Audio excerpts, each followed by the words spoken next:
Saudara, saat ini sama-sama kita akan melihat firman Tuhan di dalam 1 Korintus pasalnya yang ke-15 ayat 54 hingga 58. Saya undang saudaraku sekalian untuk bangkit berdiri, kita baca firman Tuhan ini bersama-sama. 1 Korintus 15 ayatnya yang ke-54 hingga ayatnya yang ke-58, 2, 3. Dan sesudah yang dapat binasa ini mengenakan yang tidak dapat binasa, dan yang dapat mati ini mengenakan yang tidak dapat mati, maka akan genaplah firman Tuhan yang tertulis, maut telah ditelan dalam kemenangan. Hai maut, di manakah kemenanganmu? Hai maut, di manakah sengatmu? Sengat maut ialah dosa, dan kuasa dosa ialah hukum Taurat. Tetapi syukur kepada Allah yang telah memberikan kepada kita kemenangan oleh Yesus Kristus Tuhan kita. Karena itu saudara-saudaraku yang kekasih, berdirilah teguh, jangan goyah, dan giatlah selalu dalam pekerjaan Tuhan. Sebab kamu tahu bahwa dalam persekutuan dengan Tuhan, jerih payamu tidak sia-sia. Amin. Silakan duduk saudara. Saya berikan tema firman Tuhan pada saat ini adalah hidup dalam kuasa kebangkitan. Ketika kita mengerti bahwa Yesus mati untuk kita, Yesus mati untuk menebus setiap dosa kita, saudara, seharusnya kita mulai menangkap apa arti dari kebangkitan itu. Karena kalau kita melihat Yesus mati, tetapi dia bangkit. Kalau dia mati dan tidak bangkit, maka sia-sialah kepercayaan kita kepada Yesus. Tapi karena kita punya Allah, dia adalah Allah yang tidak dapat ditahan oleh maut. Dia bangkit, saudaraku. Amin. Dia bangkit.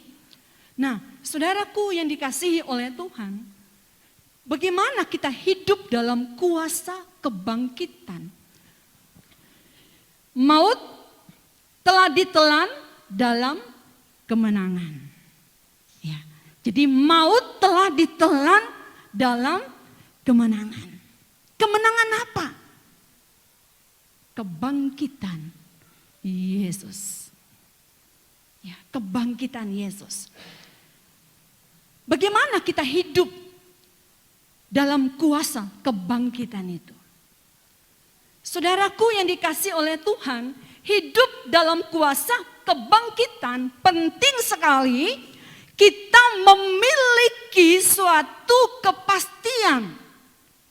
Kita miliki suatu kepastian hidup dalam kebangkitan itu sendiri. Karena apa? Kalau kita pun ragu, bagaimana kita mau hidup di dalam kebangkitan itu, gimana ya? Kita sendiri bingung. Bagaimana kita hidup dalam kebangkitan itu? Kalau Yesus sudah mati, dia mati untuk dosa saya dan saudara. Dan dia bangkit, berarti dia sudah menang dari kematian. Dari dosa itu. Karena dosa adalah maut. Nah, saudara, hidup dalam kuasa kebangkitan, pertama kita harus miliki satu kepastian hidup dalam kebangkitan Yesus sendiri. Bagaimana? Tidak ada kebimbangan. Kita tidak bimbang. Maksudnya tidak bimbang ini gimana? Tidak abu-abu. Kalau kita berkata bahwa saya percaya Yesus, Dia sudah mati untuk saya dan sekarang dia sudah bangkit mengalahkan maut. Berarti saya juga hidup di dalam kebangkitan itu. Saya tidak akan hidup dalam dua dunia, dosa dan kebenaran. Harus miliki satu kepastian. Pastikan hatimu. Jangan sampai engkau bimbang. Jangan sampai warna kita itu antara hitam dan putih. Abu-abu jadinya. Tapi harus jelas. Jelas warna hidup kita. Amin. Kita harus katakan bahwa saya memiliki warna yang jelas. Yaitu warna hidup dalam kebangkitan Yesus.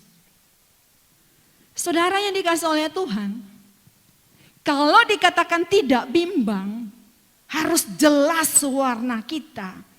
Berarti kita tidak mendua hati. Tidak mendua hati. Tidak hidup dalam pertobatan dan dosa. Ini yang harus kita pegang. Jangan sampai saat ini kita sudah berjalan mengikut Tuhan, tapi hidup kita masih abu-abu. Bertobat karena Yesus sudah mati dan bangkit. Dan kita hidup di dalam kuasa kebangkitan itu. Saudara yang dikasihi oleh Tuhan, dalam 1 Korintus 15 ayat 54 tadi dikatakan saudara bahwa maut telah ditelan dalam kemenangan. Berarti dosa-dosa kita itu saudaraku sudah dikalahkan. Amin. Dan kita hidup di dalam kemenangan. Itu harus yakin, jangan sampai kita bimbang. Harus pasti di dalam hati kita bahwa saya hidup di dalam kebangkitan.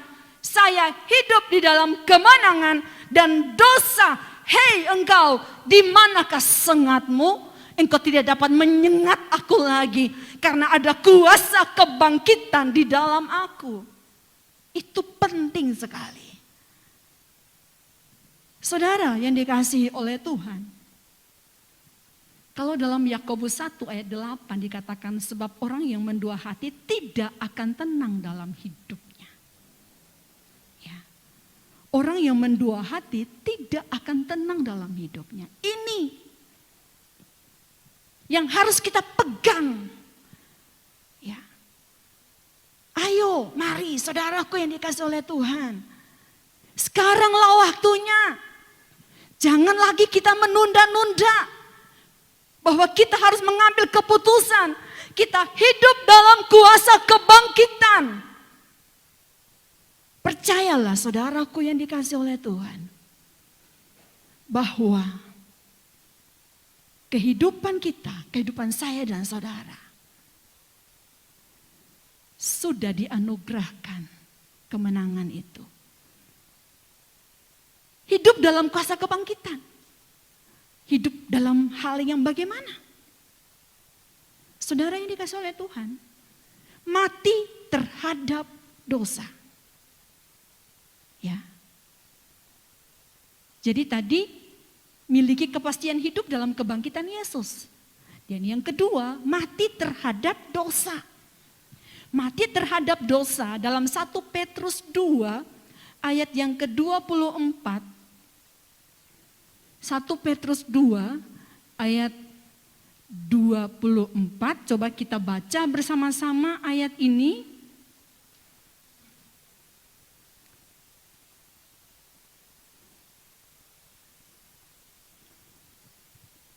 Baca bersama-sama saudaraku, 2, 3. Ia sendiri telah memikul dosa kita di dalam tubuhnya di kayu salib. Supaya kita yang telah mati terhadap dosa, hidup untuk kebenaran, oleh bilur-bilurnya kamu telah sembuh. Amin. Ia sendiri telah memikul dosa kita di dalam tubuhnya di kayu salib. Supaya kita yang telah mati terhadap dosa, hidup untuk kebenaran. Amin. Hidup untuk kebenaran. Dan saudara tahu, ketika kita hidup untuk kebenaran, berarti kita sudah menyatu dengan Dia. Dan saudara tahu, di dalam Dia, di dalam Yesus ada kuasa itu. Kuasa apa? Bilur-bilurnya menyembuhkan saya dan saudara. Berikan pujian kemuliaan bagi Allah kita, bahwa kuasa kesembuhan itu ada di dalam setiap kita. Ya, itu yang Yesus kerjakan di kayu salib. Ya, di kayu salib. Saudaraku yang dikasihi oleh Tuhan, kalau dikatakan mati terhadap dosa, hidup dalam kebenaran, berarti kita tidak responi dosa. Gimana sih kalau orang sudah mati? Dari sisi hidup dosa kita itu sudah mati. Nah, kalau sudah mati berarti tidak meresponi apapun. Digoda, mau diapain, segala sesuatu dirayu, ditawarkan, diiming-iming. Ya sudah mati, tidak lagi meresponinya. Amin. Itu hidup kehidupan sisi dosa yang sudah mati. Dan hidup dalam kebenaran. Responi orang yang hidup itu bisa meresponi segala sesuatu. Berarti segala hal yang bukan kebenaran tidak diresponi oleh kita. Amin. Ya. Tetapi setiap kebenaran kita harus responi, antusias dengan kebenaran itu. Karena apa, saudaraku yang dikasihi oleh Tuhan? Karena kita telah mati terhadap dosa. Dalam 1 Petrus katakan tadi, kita telah mati terhadap dosa, hidup untuk kebenaran. Hidup untuk kebenaran. Saudara yang dikasihi oleh Tuhan, kalau kita hidup untuk kebenaran, berarti kita hidup di dalam kuasa kebangkitan itu. Ya, percayalah, ya, percaya bahwa sebenarnya ada kuasa-kuasa yang dahsyat yang Allah limpahkan bagi saya dan saudara. Kuasa yang luar biasa. Oleh sebab itu, saudaraku yang dikasihi oleh Tuhan, ketika ada tawaran lagi untuk berbuat dosa, saya sudah mati terhadap dosa. Amin. Ya. Tapi saya hidup di dalam kebenaran, yaitu kebangkitan. Ya, kebangkitan Yesus itu. Mati terhadap dosa itu gimana? Kita harus tegas. Ya. Kita harus tegas terhadap dosa. Tegas. Jangan ketika dosa menghampiri, kita masih kelemak-kelemak, saudara. Gimana ya? Masih abu-abu ini. Tapi ketika dosa menghampiri dengan tegas terhadap dosa. Ya, dalam Matius 5 ayat 37 dikatakan, jika iya hendaklah kamu katakan iya. Jika iya hendaklah kamu katakan iya. Jika tidak hendaklah kamu katakan tidak. Jadi jangan kita memanipulasi segala sesuatu untuk kepentingan diri. Ya kalau tidak, ya katakan tidak. Kalau iya, ya katakan iya. Mari saudara, kita berlari bersama-sama. Kita hidup di dalam kebenaran itu. Kita hidup di dalam kebangkitan itu. Ya. Hidup di dalam kebenaran. Hidup di dalam kebangkitan. Tegas terhadap dosa. Jangan sampai ketika dosa menghampiri, kita masih mikir. Ya. Saudara ingat tentang kisah Hawa? Sudah tahu, ya, Adam dan Hawa sudah tahu buah itu dilarang, jangan dimakan, buah tentang pengetahuan yang baik dan yang jahat.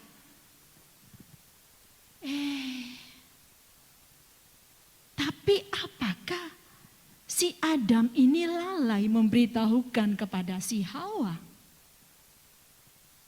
Ataukah si Hawa sudah tahu, tapi pura-pura nggak tahu karena kok enak ya, kok enak ya. Saudara yang dikasih oleh Tuhan, lihat ini, hati-hati. Ya. Jangan dipikir lagi kalau dosa menghampiri, langsung katakan tidak. Sudah putus dengan segala dosa. Jangan diolah, dipikir, dipertimbangkan, sudah tahu itu enggak benar, tapi masih dipertimbangkan berkali-kali. Sampai nanti ada sisi, oh enggak apa-apa lah, sekali ini aja. Ya, sekali ini aja. Katakan tidak. Amin. Jangan sampai sekali ini aja. Oh no. Katakan tidak terhadap dosa. Harus tegas. Kalau tegas itu jangan kompromi. Ya, jangan kompromi. Yang bukan bagian kita ya jangan diambil toh. Keuntungan-keuntungan yang gak benar ya jangan diambil, yang bukan bagian kita. Jangan. Mulai saat ini kita belajar. Tapi kok saya ini sudah terbiasa hidup mewah, misalnya kita katakan begitu. Saya ini sudah terbiasa dengan memenuhi kebutuhan ini dan itu. Saudara, berpadan dengan apa yang ada. Apa yang Tuhan percayakan, ambil, syukuri. Amin. Apapun itu yang Tuhan percayakan, ambil dan syukuri. Puji Tuhan. Disitulah kelimpahan terjadi. Karena hati mengucap syukur. Saudara, orang yang punya MM-an, bukan amplop saudara ya, miliaran. Masih rasa enggak cukup. Manusia gak pernah puas. Ya. Itu dosa di Taman Eden. Tidak puas. Mau sama seperti Allah. Tidak puas. Ini hati-hati. Merasa tidak puas. Tidak mengucap syukur. Ini adalah jerat yang mematikan kita. Yang membawa kita kembali terhadap dosa. Saudaraku yang dikasihi oleh Tuhan. Jangan gadaikan hidup kita kepada dosa lagi. Karena sudah lunas dibayar. Di atas kayu salib. Sudah selesai, kata Yesus. Amin. Jadi jangan gadai lagi hidup kita dengan kehidupan dosa. Kita sudah lunas dibayar. Sudah. Ketika Tuhan Yesus katakan sudah selesai. Tidak ada satupun di antara kita yang dapat menuduh, oh itu, hidupnya begini-begini, oh itu hidupnya begini-begini, oh itu hidupnya begini-begini. Hei, gak ada hak kita untuk mengatakan seperti itu. Karena Yesus katakan sudah selesai. Amin. Sudah selesai. Berarti pribadi kita lepas pribadi. Apa yang sudah kita lakukan ketika kita terima, kita datang kepada Dia dengan pertobatan, meterai darah Yesus itu menjadi bagian kita. Asalkan engkau datang dengan bertobat sungguh-sungguh. Ya, bertobat sungguh-sungguh.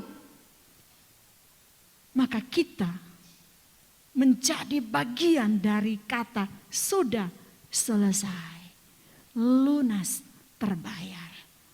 Saudara, dan kita menjadi ciptaan baru. Amin. Kita adalah ciptaan baru. Dalam 2 Korintus 5 ayat 17. Di situ dikatakan, saudaraku, jadi siapa yang ada di dalam Kristus, ia adalah ciptaan baru. Saudara, ini yang perlu kita pelajari, saudara. Kalau dikatakan kita ada di dalam Kristus, itu kita adalah ciptaan baru. Belajar memberikan kesempatan kepada orang-orang. Yesus aja berikan kesempatan, saudaraku. Yesus berikan kesempatan untuk murid-muridnya, untuk saya dan saudara bertobat.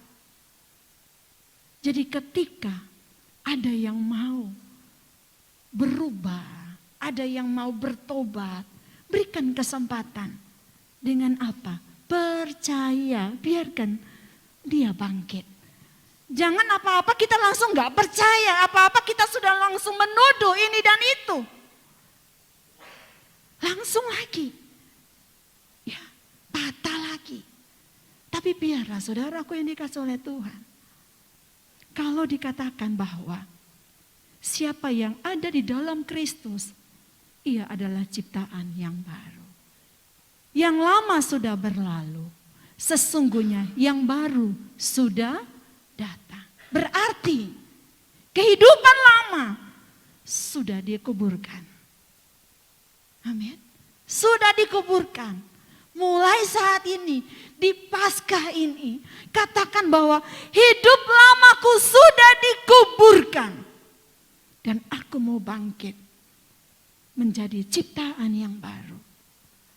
Aku mau percaya ketika ada yang mau bertobat. Aku mau berikan kesempatan ketika ada yang mau berubah. Karena dikatakan bahwa ia adalah ciptaan baru. Ya, ia adalah ciptaan baru, yang lama sudah berlalu, sesungguhnya yang baru sudah datang. Saudaraku yang dikasihi oleh Tuhan, coba kita lihat di dalam Roma 6 ayat 11 hingga ayatnya yang ke-13. Kita lihat Roma pasalnya yang ke-6 ayat 11 hingga ayatnya yang ke-13. Kita baca bersama-sama. Demikianlah hendaknya kamu memandangnya, bahwa kamu telah mati bagi dosa, tetapi kamu hidup bagi Allah dalam Kristus Yesus. Sebab itu, hendaklah dosa jangan berkuasa lagi di dalam tubuhmu yang fana, supaya kamu jangan lagi menuruti keinginannya. Dan janganlah kamu menyerahkan anggota-anggota tubuhmu kepada dosa untuk dipakai sebagai senjata kelaliman. Tetapi serahkanlah dirimu kepada Allah sebagai orang-orang yang dahulu mati, tetapi yang sekarang hidup. Amin, saudara. Dan serahkanlah anggota-anggota tubuhmu kepada Allah untuk menjadi senjata-senjata kebenaran. Amin. Ini yang harus kita pegang. Ya, ini yang harus kita pegang. Bahwa kita sudah mati. Ya, sudah mati bagi dosa. Ya, sudah mati bagi dosa, tetapi hidup bagi Allah dalam Kristus Yesus. Dan saudara perhatikan, jangan sampai dosa itu berkuasa lagi dalam kehidupan saya dan saudara. Ya, jangan. Jangan sampai kuasa dosa itu ada lagi dalam kita. Oleh sebab itu, benar-benar sudah mati terhadap dosa. Sehingga tidak ada respon lagi terhadap dosa. Tapi kita respon akan kebenaran itu. Hiduplah dalam kuasa kebangkitan. Miliki kepastian hidup dalam kebangkitan Yesus. Jangan bimbang, saudara. Harus jelas. Iya, katakan iya. Dan mati terhadap dosa. Mati terhadap dosa. Tidak meresponi dosa. Tegas terhadap dosa. Jangan kompromi. Amin. Jangan kompromi dengan dosa. Amin. Tuhan, terima kasih buat kematian, kebangkitan-Mu di dalam hidup kami. Terima kasih karena Engkau sudah menebus dosa kami, Tuhan. Kami menjadi ciptaan yang baru di dalam Tuhan. Terima kasih untuk semuanya, Tuhan. Bapa, kami bersatu hati, kami berdoa buat bangsa dan negara kami, Tuhan. Tuhan, tolong bangsa ini, Tuhan, proteksi di dalam nama Tuhan Yesus Kristus. Setiap niat jahat manusia kami bongkar kuasanya di dalam nama Tuhan Yesus Kristus. Kota kami bawa ke dalam tangan-Mu. Kota di mana umat-Mu memuji Engkau. Kota di mana umat-Mu menyembah Engkau. Kota di mana umat-Mu mencari nafkah. Kota di mana umat-Mu berkeluarga. Di dalam nama Tuhan Yesus. Terima kasih Tuhan.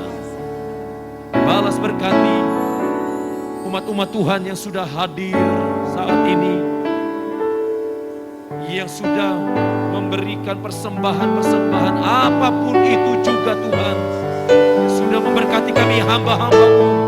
Tuhan, balas berkati yang sudah melayani pekerjaan Tuhan, yang sudah datang memuji dan menyembah Tuhan. Tuhan berkati.